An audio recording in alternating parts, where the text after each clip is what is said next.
Ini apa, Pak? Assalamualaikum warahmatullahi wabarakatuh. Jumpa kembali di Andi Slebes Channel. Kali ini menampilkan mix video berbagai kelucuan-kelucuan, ngakak, terus perseteruan saling sikut antar pendeta, baik persepuluhan, menyalakan Trinitas antara Bunda Maria dan Yesus dan seterusnya. Jadi video ini dibuang sayang, lebih baik ditayangkan buat edukasi dan hiburan. Tapi jangan ketawa sendirian ya teman-teman. Ya, itu aja pesannya, jangan tertawa di kala sendiri. Oke, kita simak dulu videonya si Bom Bom nerangin mengenai Trinitas, terus mengambil analogi pulpen 3. Ini dia liputannya. Itu pulpen, Pak. Oke. Ulang ya, kita ulang. Ini apa, Pak? Itu pulpen, Pak. Oke, bolpen. Ingat bolpen ya. Bolpen ya. Iya, Pak. Bolpen ya, saya kasih contoh. Oke, bolpen. Kalau iki apa iki? Bolpen juga. Ya, pulpen juga, Pak. Cuma beda Bolpen ya. warna Ah, aja. bolpen. Hah? Beda bentuk. Bentuknya beda. Ah. Kalau ini apa, Pak? Ya sama, Pak. Bolpen ya. Bolpen ya. Ah. Contoh kita kasih nama bolpen. Contoh alah ya. Ya, kita kasih contoh ya. Bolpen sama ya. Nah, kira-kira dia pribadi sama nggak? Pribadinya sama nggak? Iya, itu sama, Pak. Satu. Ah, Sama, satu. tapi pribadinya beda toh? Pribadinya Beda toh? Beda nakat. Tapi fungsinya fungsinya sekarang loh. Fungsinya sama toh? Fungsinya. pribadinya beda, fungsinya sama. Sama-sama pulpen tapi 3 pulpen. Ya ya ya ya ya ya ya ya.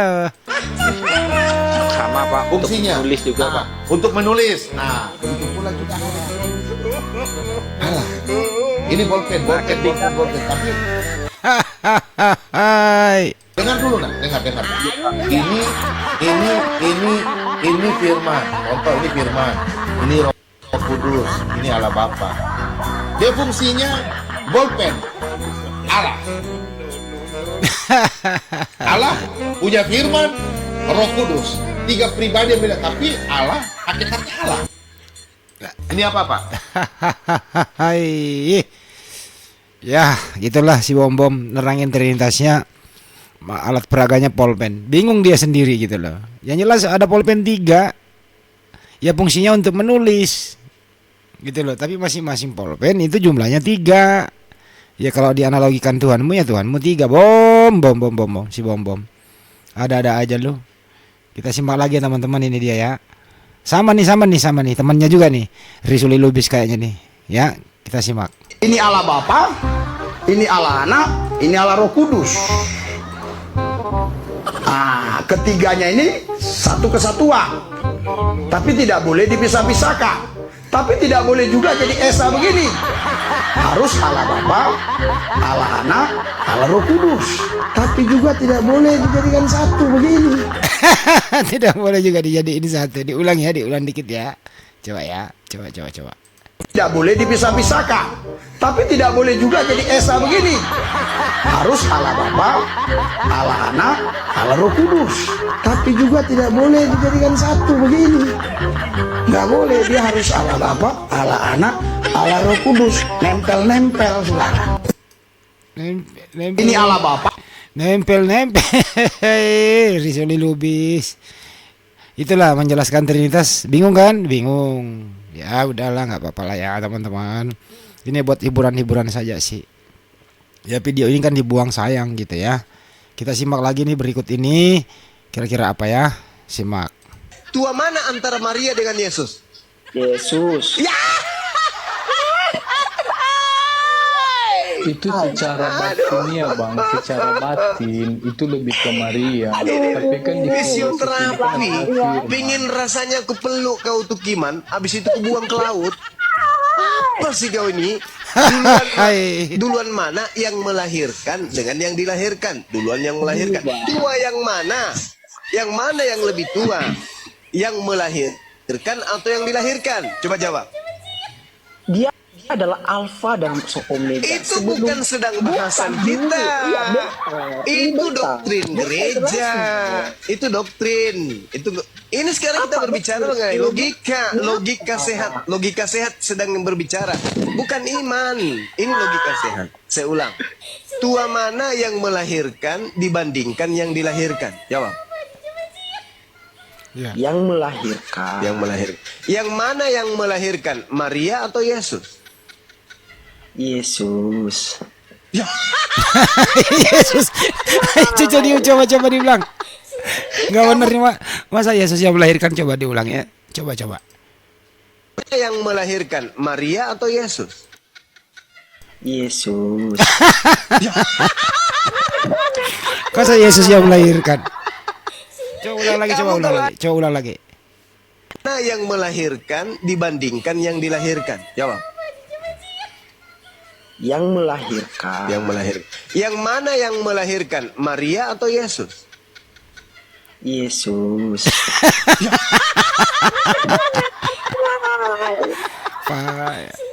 Kamu kalau ada di... Rusak ini orang ini satu ini. Masa Yesus yang melahirkan? Aduh, ada aja juga banyak mak nemu yang kayak begini ya. Aduh. Sini, ku peluk kamu. Ku peluk. Ini sebenarnya Yesus melahirkan ibunya. Ini yang saya katakan, kalian ini sakit. Tua mat. Astagfirullahaladzim. Masa Yesus yang melahirkan? Ada-ada aja nemu yang kayak begini. Kita simak lagi nih, lebih lucu lagi kayaknya nih. Yesus kan yang menciptakan Bunda Maria, Bang. Bang? Iya. Artinya yang menciptakan lebih tua daripada yang diciptakan ya, Bang? Dengar, makanya dengar Bang ya. Ya silakan, Bang. Udah ku bilang sebelumnya, Tuhan itu sudah ada. Yesus itu sudah ada.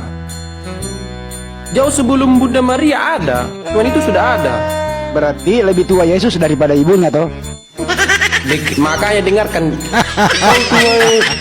Iya, silakan, Bang, jangan marah lah, Bang. Jadi kan dia aku mau ketawa kali aku dah. Jangan ketawa, Bang.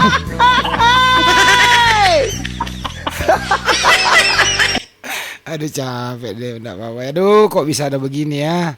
Kita simak lagi, teman-teman. Dalam nama Yesus Tuhan, berjalan dia. Mana-mana. Ini lebih lucu lagi nih, si Rizuli Lubis nih ya, teman-teman, simak ya. Lakukan mujizat, di sini juga dilakukan mujizat. Terima.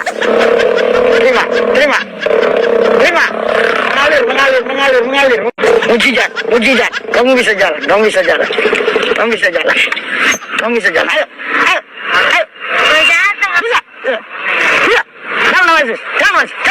Jalan. Bisa pegangan. Iya. Terus. Jalan.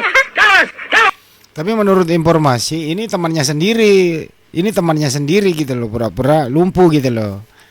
Temannya sendiri dibawa-bawa, udah kehabisan konten nih si Rizuli Lubis ini gitu loh, teman-teman ya. Jadi orang lumpuh, dia berusaha atas nama Yesus dia bisa jalan begitu ya. Kita simak. Dalam. Ini pakai kursi roda sudah berapa lama, Bu? 1 tahun. Pakai kursi roda 1 tahun. Sekarang didoakan pakai nama Yesus sembuh. Oke? Amin. Bagaimana menurut Pak Pendeta tentang penyembuhan seperti ini? Sudah terbukti menipu itu, penipu itu. Memperalat orang sehat dijadikan sakit. Didudukan di kursi roda. Lalu nanti ketika dia calling, siapa mau terima kesembuhan? Orang yang sudah diset orang sehat tadi itu maju.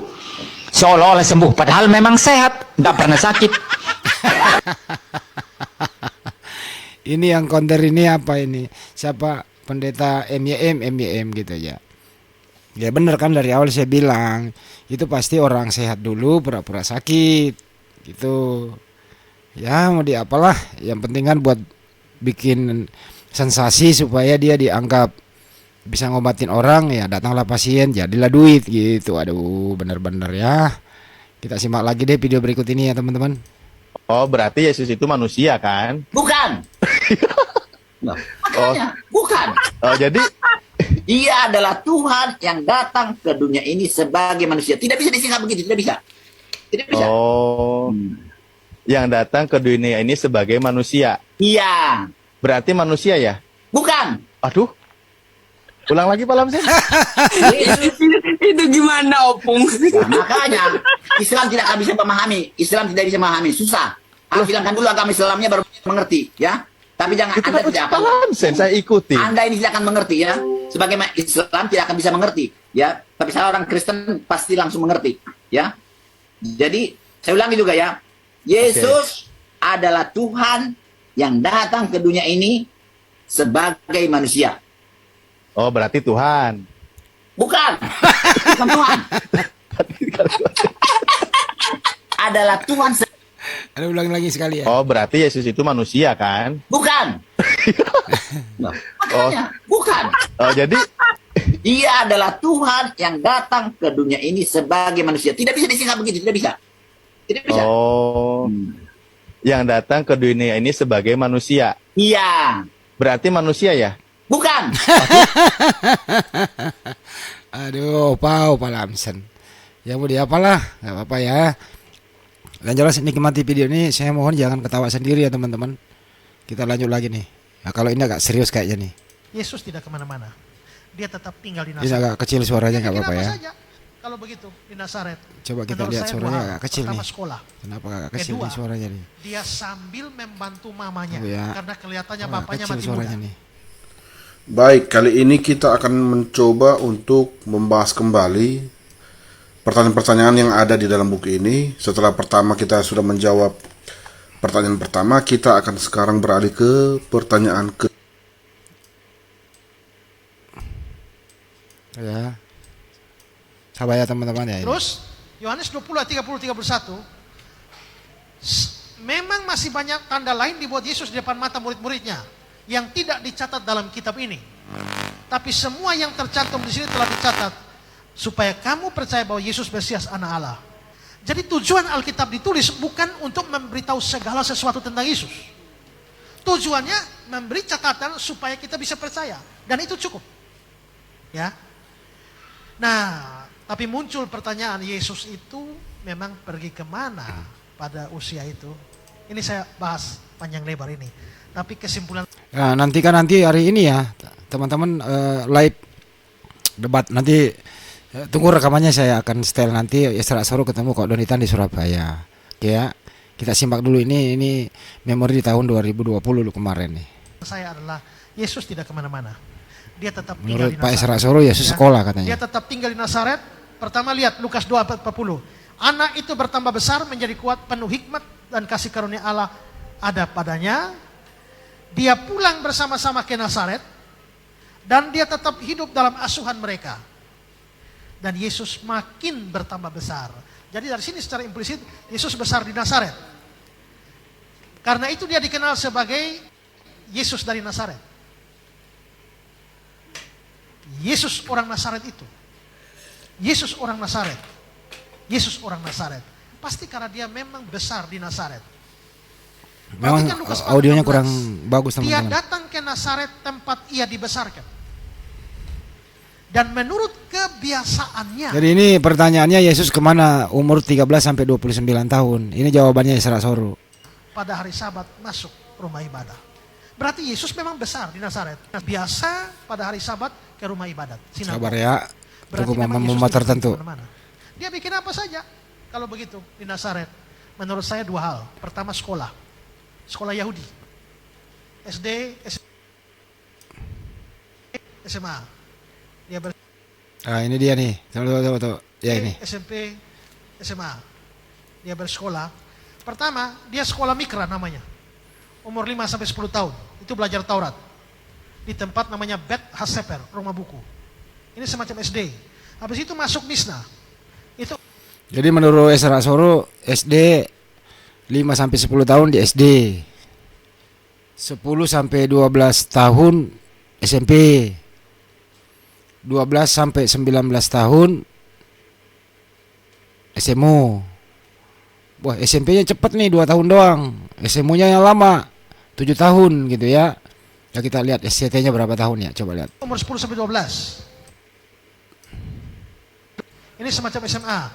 Habis itu Nah, untuk ini dia melanjutkan sekolah teologi ya. Nah, sekolah teologi ya katanya. STT 20 tahun sampai 30 tahun. Oh, 10 tahun dia kuliah. Aduh, Pak Esra. Ya udahlah, kita lewatin dulu lagi nih ya, teman-teman. Itulah jawaban Esra Soro. Jadi selama ini tuh kalau kita bicara itu ada datanya.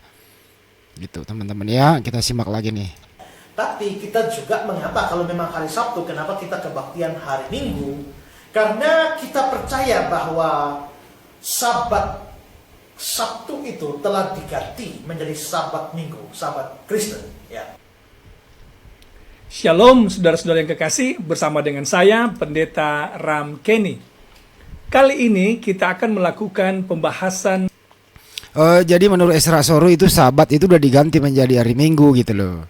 Kata pendeta ini nggak mungkin gitu. Jadi sesama pendeta saling sikut. Tadi antara Risuli Lubis dihajar habis oleh MYM. Nah, kali ini Esra Soro dihajar oleh pendeta ini, nggak tahu namanya siapa ya. Kita simak aja ya. Yang agak berbeda atau sedikit berbeda dengan biasanya, oleh sebab dalam video kali ini kita akan mendengar apa yang dikatakan oleh seorang pendeta yang semoga saya menyebut nama beliau dengan benar. Nama beliau adalah Pendeta Ezra Alfred, yang mengatakan, bahkan mungkin mengajarkan kepada anggota-anggota jemaatnya bahwa hari Sabat, hari ke-7 dalam Alkitab, yaitu hari Sabtu, Sabat Alkitab, sudah tidak lagi menjadi hari ibadah umat Kristen sekarang ini karena sudah berubah ke hari yang pertama, yaitu hari Minggu. Jadi apa yang akan kita lakukan sekarang ini adalah mendengar apa yang beliau sampaikan. Kemudian yang akan kita lakukan adalah kita akan uji dengan Alkitab apa yang beliau sampaikan. Apakah yang beliau sampaikan ini memang memiliki dasar Alkitab yang layak dipercaya atau kuat ataukah tidak? Karena jangan lupa saudara yang kekasih, keagamaan kita atau keyakinan kita kepada Allah tidak boleh didasarkan kepada apa kata pendeta, termasuk yang saya sebut dengan hormat ini, pendeta ini, yaitu Pendeta Ezra Alfred. Keagamaan kita atau keyakinan kita kepada Tuhan harus didasarkan kepada apa kata Alkitab. Nah, mari kita mulai dengan apa yang atau mendengar apa yang beliau sampaikan di video yang saya dapat, yang saya lihat atau saya saksikan di YouTube. Nah, mari kita saksikan sama-sama apa kata beliau. Manakah hari Sabat yang sebenarnya? Apakah hari Minggu atau hari Sabtu? Kalau mau lihat kata Sabat sendiri, orang Yahudi itu kan tidak punya nama hari gitu ya. Jadi nama hari itu disebut dari urutan. Jadi hari ke-1, hari ke-2, hari ke-3, dan hari ke-7 itu dalam bahasa Ibrani adalah Sabat. Ya. Jadi dilihat aslinya memang Sabat itu hari Sabtu. Dan karena itu kalau di dalam perjanjian lama orang beribadah, ya kita orang beribadah pada hari Sabat, itu hari Sabatnya adalah hari Sabtu. Nah, di awal pembicaraan beliau mengakui bahwa memang hari Sabat Alkitab yang dimulaikan di perjanjian lama adalah hari Sabtu dan bukan hari Minggu. Ini penting karena beliau... Udahlah Pak Pendeta, nikmati aja lah perbedaan Anda ini. Yang jelas Pak Pendeta, mayoritas itu hari Minggu gerejanya, kecuali Advent ya hari Sabtu. Begitu, terserah lu lah, mau hari Minggu mau hari Sabtu terserah. Yang jelas ya, lihat aja perintahnya ada nggak sih gitu loh. Kalau Esra Soro merubah Sabtu menjadi Minggu, kalau Bapak ini stay di hari Sabtu. Tapi lu siapa gitu loh, bersahabat-sahabat, emang lu Yahudi kan gitu. Udah ya teman-teman ya, inilah. Jadi antara pendeta saling sikut nih. Kita simak lagi video berikut ini ya. Ayat Alkitab huruf merah sangat menakutkan bagi yang ngaku-ngaku Kristen. Bapak Ibu Saudara, ayat Alkitab itu ada yang huruf merah. Itulah ayat-ayat Alkitab standar. Ya, standar Alkitab dunia itu ada huruf merah, ada huruf hitam.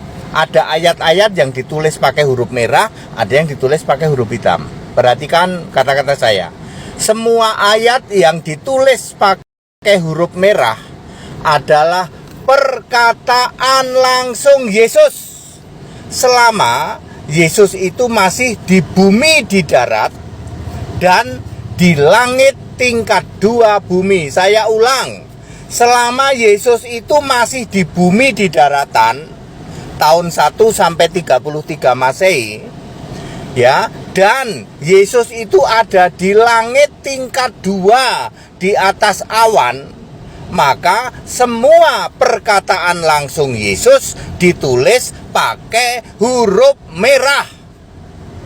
Ya, Yesus di bumi di darat itu tahun 1 sampai 33 Masehi. Yesus di langit tingkat 2 itu 33 Masehi sampai 66 Masehi. Perkataan langsung Yesus yang ditulis huruf merah adalah Lukas 2 ayat 49. Waktu itu Yesus berumur 12 tahun. Ya, aku harus berada di dalam rumah Bapakku. Sedangkan perkataan terakhir Yesus yang ditulis memakai huruf merah adalah Wahyu 22 ayat 20. Aku datang segera. Ketika Yesus sudah benar-benar duduk di tahta surga, maka perkataan langsung Yesus ditulis memakai huruf hitam. Contoh, ya, contoh Wahyu 4 ayat 1. Itu perkataan langsung Yesus ditulis memakai huruf. Ya, terserah Pak Pendeta. Merah kok ada 2 tulisan sih. Jadi kalau merah ya perkataan Yesus. Nah, kalau hitam Paulus hitam semua. Gimana itu? Jadi bukan perkataan Yesus yang hitam. Ada hitam, ada merah. Ya merah perkataan Yesus, yang hitam perkataan siapa ya Pak Pendeta ya? Ya udahlah, saksikan aja sendiri dan simak dan terjemahkan sendiri, terutama yang kepada Kristen-Kristen nih. Dengerin tuh. Jadi ada 2 perkataan di dalam. Ya, ada yang perkataan penulis, ada juga perkataan Yesus yang ditulis kembali oleh penulis. Gak tahu bagaimana cara membedakannya yang hitam ya. Apa di kanon, apa di apa, ini dimerahin, ini kagak kan gitu ya. Oke, kita lanjut lagi. Tarif nikah pendeta penista. Sabar ya, Bapak, Ibu Saudara. Suaranya nih. Ini sudah jadi rahasia umum. Tarif nikah pendeta penista agama. Nikah normal itu sicaptio. Nikah normal sicaptio. Ya. Pendeta penista. Artikan sendiri teman-teman. Sicaptio apa tuh, gua nggak ngerti. Artiin sendiri berapa duit tuh. Kalau tidak normal, Anda mau cerai, ya, Anda atau mau nikah kawin yang kedua, ini kan tidak normal. Orang Kristen kan nggak boleh nikah punya istri lagi, ya. Nikah yang tidak normal, no pectio. Jadi Anda mau nikah lagi atau Anda mau cerai, cocok harga bisa. Ini sudah bukan rahasia umum ya. Pendeta penista melakukan itu. Ini sudah jadi rahasia umum lagi di luar sana. Kalau nikah normal nih, normal saja, itu sicaptio. Ya. Tapi kalau tidak normal, wah ini mau nikah siri ya, atau nikah dengan orang di luar Kristen ya, seperti itu ya. Itu asal cocok harga. Berapakah dia? No pectio ya. Dan itu pernah jadi kasus juga toh, itu yang waktu itu pembunuhan Brigadir J itu ya, kasus FS itu ya. Itu berapa? Ya infonya sih no pectio. Itu kan kasus pernikahan yang ini. Ya Bapak Ibu Saudara, itu PDT, pendeta yang kayak gitu, pendeta cap apa ya? Ya, cap apa kayak begitu ya? Ya, sangat rendah ya. Ya, tapi ya begitulah ya. Karena jemaat mau saja ya dengan ngaku hamba Tuhan kayak begitu ya, pikirannya duit melulu ya, seperti itu ya. Ya sama-sama mau lah Pak Pendeta ya, siapa sih yang nggak mau duit, terus ada yang butuh gitu ya. Nah inilah yang gua maksud tadi teman-teman, satu sama lain itu berbeda pendapat ya, ya karena memang begitu adanya gitu loh ya, ditafsirkan aja sendiri teman-teman. Kita simak lagi video mendatang dah. Kalau sekarang sudah tidak bisa kontekstual lagi. Buktinya apa? Buktinya orang Kristen kalau berdebat dengan umat Muslim tidak ada yang menang. Tidak ada yang menang. Menangnya menang dipaksakan. Apalagi para murtadin. Saya ulang ya. Kalau sekarang sudah tidak bisa kontekstual lagi. Buktinya apa? Buktinya orang Kristen kalau berdebat dengan umat Muslim tidak ada yang menang. Tidak ada yang menang. Menangnya menang dipaksakan. Apalagi para murtadin. Ya. Memangnya kalau tidak menggunakan kata Allah, kenapa? Apakah berarti tidak ada Tuhan di dalam kekristenan? Di terjemahannya Yayasan Lembaga Alkitab Indonesia itu sudah paling benar. Bahkan ada pendeta di Semarang yang mengatakan bahwa saya pedomannya cukup dengan LAI, tapi ajarannya ngawur bondrol tidak karuan, saudara-saudara. Ya, tidak bisa berteologia dengan baik. Kalau menurut saya ini memalukan sekali. Nah sekarang kita kembali ke topik. Kita kembali ke topik Yesus bukan Allah. Nah yang menjadi pertanyaannya, nama Yesus itu dari mana?